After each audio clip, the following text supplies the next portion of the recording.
नाम डॉक्टर प्रणीत खंडाइत है। I am working as a consultant neurologist in Nagpur and primarily मेरा clinic है infinity clinic Omkar Nagar Nagpur and मैं मिडास हॉस्पिटल में भी काम करता हूँ।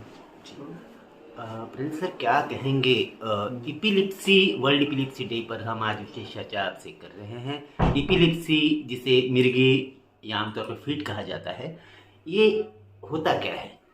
बेसिकली देखा जाए तो इपिलेप्सी यानी सादी भाषा में बोला जाए तो दौरा या मिर्गी। तो जनरली हम देखते हैं इपिलेप्सी के जो कॉमनली देखा जाता है तो उसमें पेशेंट की आंखें सफ़ेद हो जाना, हाथ पैर चारों हिल जाना, उसके बाद बेहोश हो जाना, मुख से झाग आना, ये हमारा कॉमनली रिपोर्टेड इपिलेप्सी है। बट उसके बावजूद भी बहुत सारे प्रकार होते हैं, जैसे फोकल ऑनसेट इपिलेप्सी और जनरलाइज एपिलेप्सी। फोकल यानी कभी कभी एक हाथ से चालू होना और पूरे हाथों पैरों में फैले जाना, और कभी कभी एक साथ चारों हाथों पैरों की फीट रहती है।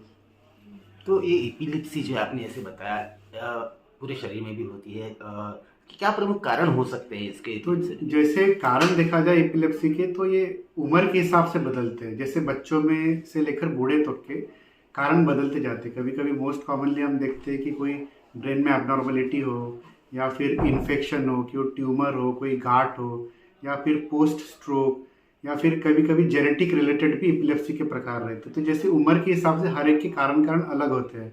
तो हर एक बार एपिलेप्सी आता है तो उसका मीनिंग ये नहीं है कि हमें गोली लो और ख़त्म कर दो। उसका कारण ढूंढना बहुत ज़रूरी है ताकि हम मूड ट्रीटमेंट या मूड इसको हम अच्छे से ट्रीट कर सकते हैं। अगर किसी को एपिलिप्सी हो रही है तो उसका क्या लक्षण, क्या प्रमुख तौर पर देखा जाएगा? जैसे मैंने अभी बताया कि जैसे एपिलेप्सी किसी को हो रही है तो उसमें मोस्ट कॉमनली हम देखते हैं कि जैसे आंखें सफ़ेद हो जाना, बेहोश हो जाना, हाथों चारों हाथ पैर हिल जाना, मुंह से झाग आना, या फिर कभी कभी दांत भी बैठ जाना, जिसको हम बोलते हैं कि अकड़ी, जैसे दांत दांत खिड़ी बोलते हैं मराठी में, वैसे हो जाना। कभी कभी उसमें पेशाब और संडास भी हो जाती है, और उसके बाद 15-20 मिनट तक के पेशेंट बेहोश भी रहता है।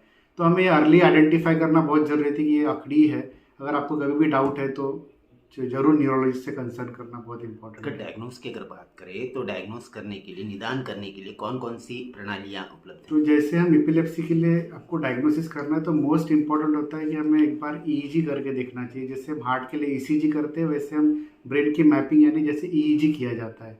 सेकंड, रिक्वायर्ड होने पर पेशेंट का सीटी स्कैन या एमआरआई करना चाहिए। जैसे किसी किसी को एक्सीडेंट के बाद भी फिट आ जाती है तो ऐसे केस में इमरजेंसी सीटी स्कैन करना इंपॉर्टेंट है। जैसे क्रोनिक पेशेंट है उसमें हमें एमआरआई करना बहुत इंपॉर्टेंट है। और जैसे बहुत कॉमनली हम देखते हैं कि शुगर के पेशेंट में भी फिट आ जाती है, तो कम ज़्यादा शुगर लेवल होने की वजह से भी फिट आ सकती है। कभी कभी सोडियम पोटेशियम की लेवल कम हो जाती है, उससे भी हो जाता है। कैल्शियम कम ज़्यादा होने की वजह से हो सकता है। तो देखा जाए तो एकंदरित मेटाबॉलिक कारण, या फिर ब्रेन में कोई गांठ हो, या फिर इलेक्ट्रिकल एक्टिविटी क्यों हो रही है ब्रेन में, उसके कारण अलग अलग ढूंढने चाहिए हमें। बहुत सारे लोग एपिलिप्सी को लकवे से कंपेयर करते हैं, क्या कहेंगे इस पे? जैसा जैसे लकवे में देखा जाए तो क्या होता है कि लकवा कोई एक साइड आ जाता है या हाथ पैर में आ जाता है तो वो परसिस्टेंट रह जाता है। Most of the time 90% of the cases में एपिलेप्सी में अगर फिट आती है तो पेशेंट 15-20 मिनट बाद वो ठीक हो जाता है। जैसे उसके हाथों पैरों की ताकत वो नॉर्मल हो जाती है, रीगेन हो जाती है। लकवे में मोस्ट ऑफ द टाइम वैसे होता है कि वो पैर के हाथ पैर की ताकत हो गई तो वो वैसी हो जाती है, यानी वो कम कम ताकत रहती है।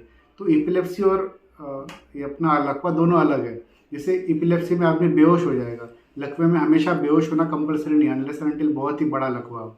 जी, तो ये फ़र्क है। अब अगर मैं उपचार की अगर बात करूँ, ट्रीटमेंट की अगर बात करूँ, तो क्या दवाइयों से ही असर किया जा सकता है? स्पेशली कोई सर्जरीज वगैरह भी है जिससे एपिलेप्सी ठीक हो? अच्छा, जैसे अभी देखा जाए तो अभी हम नए मॉडर्न एरा में हैं मेडिसिन के। तो 99% ऑफ द पेशेंट्स बहुत अच्छे मेडिकेशन से कंट्रोल हो जाते हैं। जैसे हर साल नए नए गोलियां निकलते रहती है विद मिनिमल साइड इफेक्ट। तो बहुत सारे पेशेंट्स हैं जो गोलियों से भी कंट्रोल रहते हैं। बट अगर किसी पेशेंट को कोई ट्यूमर है, गांठ है, उसकी वजह से फिट आ रही है तो ऐसे केसेस में वो ट्यूमर निकालना बहुत इंपॉर्टेंट है। अगर हमें कोई कारण नहीं भी मिलता है तो मोस्ट ऑफ द टाइम गोलियों से बड़ा अच्छा कंट्रोल रहता है। और नए नए पैरामीटर वाइज जैसे अभी अगर पेशेंट को 3-3 4-4 गोलियां चल रही है, उसके बावजूद भी अगर फिट या दौरा कंट्रोल नहीं रहता है तो उसके लिए something called as epilepsy surgeries, वो भी अभी आजकल हम ऑफर करते हैं। बट देखा जाए तो मोटा मोटा 99% ऑफ द पेशेंट्स या लोग गोलियों से कंट्रोल हो जाते हैं अगर उनको प्रॉपरली गोली दी जाए तो।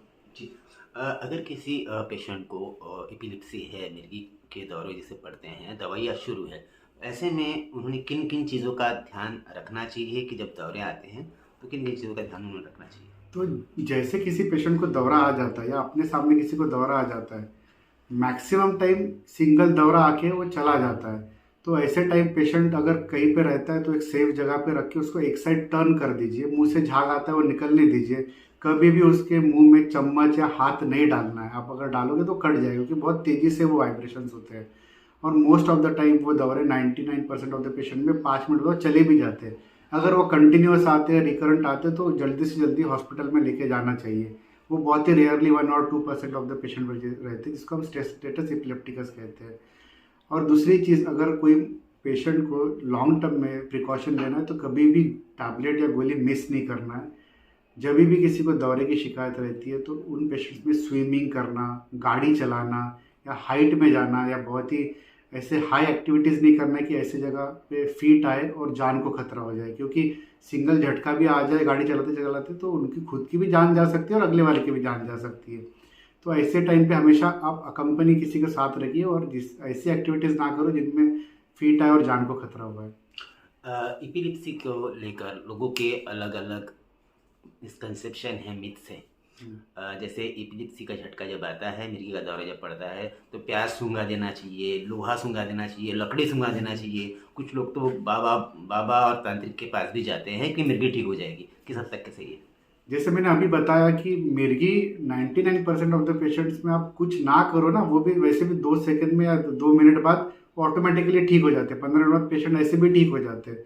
जो हम ऐसे क्लेम करते हैं कि आप पैच सूंघाने के बाद या ये सूंघाने के बाद ठीक हो जाता है, वो ऑटोमेटिकली पेशेंट ऐसे भी ठीक ही हो जाता है। वो कभी भी पैच या कुछ सूंघाने से कभी भी कुछ उससे फ़र्क पड़ता नहीं और वो देना भी नहीं चाहिए। वो साइंटिफिकली प्रूवन भी नहीं है और उससे हार्म करना पेशेंट को और अच्छा नहीं है।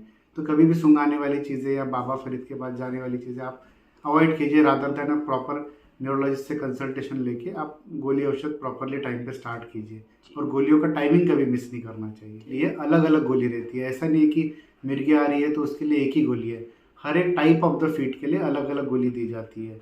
तो आप सिंगल गोली पे भी कंट्रोल रह सकते हो अगर आप प्रॉपर गोलियाँ ले रहे हो और उस टाइप ऑफ एपिलेप्सी की वजह से आप अफेक्टेड हो तो उसके लिए जो स्पेसिफिक गोली लेते हो तो उससे अच्छा ज़्यादा फ़ायदा रहता है रादर दैन गूगल।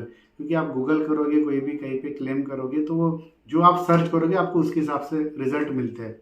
तो बेटर है आप डॉक्टर को कंसल्ट करके ही मेडिकेशन स्टार्ट करें रादर देन सेल्फ मेडिकेटिंग। एक मिर्गी वाला पेशेंट जब ठीक होके जाता है तो किस तरह की खुशी एज ए डॉक्टर आपको होती है? मोस्ट ऑफ द टाइम जो हमेशा पेशेंट आते हैं मिर्गी वाले और उनको गोली चालू करने का तो हमेशा खुश रहते हैं, क्योंकि उनको प्रॉपर डायग्नोसिस मिल जाता है और वो गोलियों पे रहते तो उनको फिट आती भी नहीं है। तो ऐसे केसेस में उनका खुद का जो पढ़ाई करने का है या फिर जो भी जॉब रिलेटेड ये प्रॉब्लम्स आते हैं वो नॉर्मल हो जाते हैं और एज ए नॉर्मल ज़िंदगी जीते हैं। तो अगर हम पेशेंट को किसी किसी को रिपीटेडली फिट आते हैं या दौरे आते हैं तो उनका आप देखा जाए तो बौद्धिमिकता भी कम होती है। अगर वो आप दौरे रोक दो तो एकदम नॉर्मल लाइफ जी सकते हैं पेशेंट, जैसे नॉर्मल डेली रूटीन में खाना पीना। तो इसलिए वो हंसी खुशी से इसलिए हमारे पास आते हैं कि डॉक्टर साहब अभी मैं कहीं कहीं पे गिरता नहीं और मुझे फिट भी नहीं आती है और वह मैं अभी पूरे लाइफस्टाइल मेरे अच्छे से, जॉब में भी मुझे अच्छी तरक्की आ रही है एंड वो अच्छे से काम कर लेते हैं। जी, अगर मैं इन्फिनिटी क्लिनिक की बात अगर करूँ तो यहाँ पे कौन कौन सी फैसिलिटीज़ आप प्रमुख तौर पर उपलब्ध करा के दे रहे हैं? बेसिकली मैं एज ए न्यूरोलॉजिस्ट करके हम वहाँ प्राइमरीली एपिलेप्सी के लिए तो हम देखते ही हैं।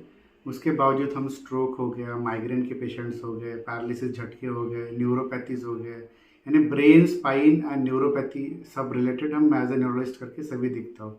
उसमें एज ए NCV, EMG और VEP करके सब टेस्टिंग की जाती है। तो as a comprehensive neurological care हम वहाँ पे देते हैं एंड पेशेंट्स का सेटिस्फेक्शन भी बड़ा अच्छा है वहाँ। के संदर्भ में आपसे संपर्क करना है या आपसे परामर्श लेना है तो किस तरह आपसे संपर्क किया जा सकता है? आप मुझे एक तो मेरे इंस्टाग्राम पेज पे जोड़ सकते हो या फेसबुक पे जोड़ सकते हो, या फिर आप इन पर्सन क्लिनिक में दिखाते हो और कभी भी कोई इसके डाउट रहता है तो I am always to discuss that problem and हमेशा हम ओपन रहते हैं to have a proper diagnosis and treatment. And आप मुझे हमेशा क्लिनिक में कभी भी आप मिल सकते हो इवनिंग में 7 to 9 के बीच में। क्लिनिक का एड्रेस है मेरा infinity clinic, Omkar Nagar, near South Point School, Manewada ring road, Omkar Nagar, Nagpur. आज के लिए बस इतना ही। ऐसे ही ताज़ा खबरों के लिए बने रहिए डेली न्यूज़ 9 के साथ। हमारे चैनल को लाइक करें, शेयर करें, सब्सक्राइब करें और बेल आइकॉन पर प्रेस करना ना भूलें। धन्यवाद।